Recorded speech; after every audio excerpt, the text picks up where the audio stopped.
Hello and welcome to Cambridge English with Dave. Please like and subscribe for more English language tips and information. Please also note that the subtitles are available so you can listen and read at the same time. Today I'm going to be giving an overview of the Cambridge First Listening paper, which was last updated in 2015. This will be general information. I'll be going into more detail in following videos. The Cambridge First exam is a B2 level exam on the Common European Framework, or upper intermediate in level, and is a qualification accepted and respected all over the world by educational institutions and businesses as proof of English attainment.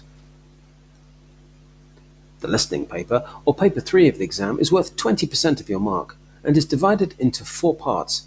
It takes about 40 minutes, which includes the time it takes to copy your answers over to the mark sheet.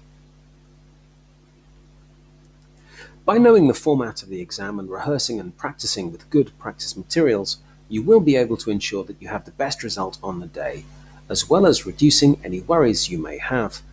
There are no tricks in the exam, and the questions and formats are designed to ensure that you are as comfortable as possible, and that you have a wide enough range of questions and topics to clearly show your level of English listening ability.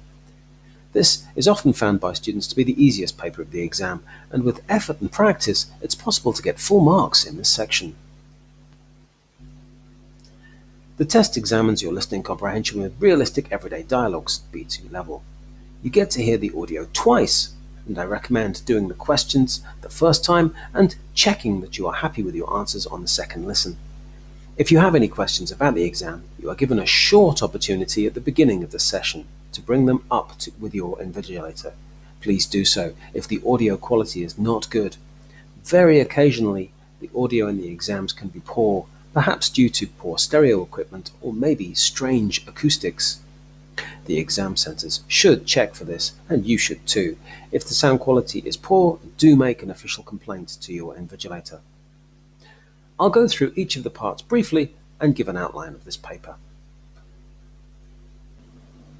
In part 1 of the listening, you hear people talking in 8 different situations, and you need to choose the best answer from 3 options. These are everyday, normal situations, such as students discussing a course or understanding the reasons for a phone call. It is worth 8 marks. In part 2 of the listening paper, you will hear someone giving a talk or lecture, or something similar. There are 10 sentences given about the talk, with a word or short phrase missing.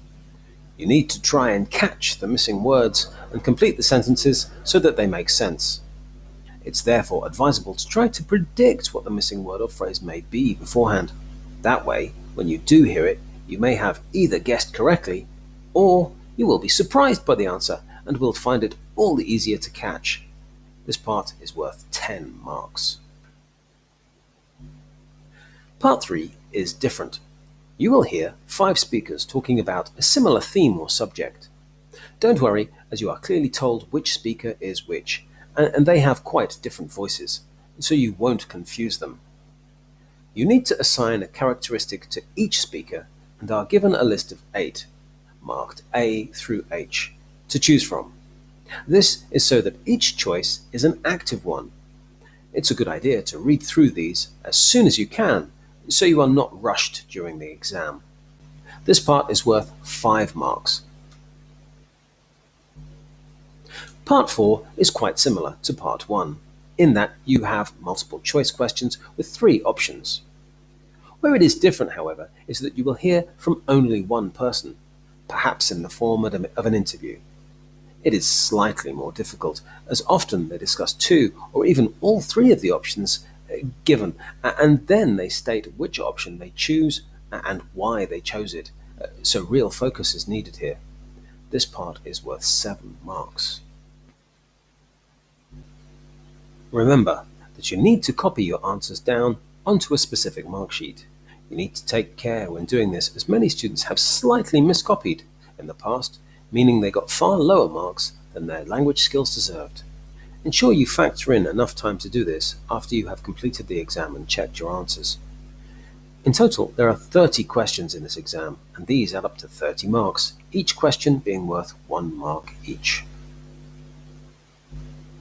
Many thanks for your attention, and I shall go through the different parts of the listening exam in greater depth in following videos.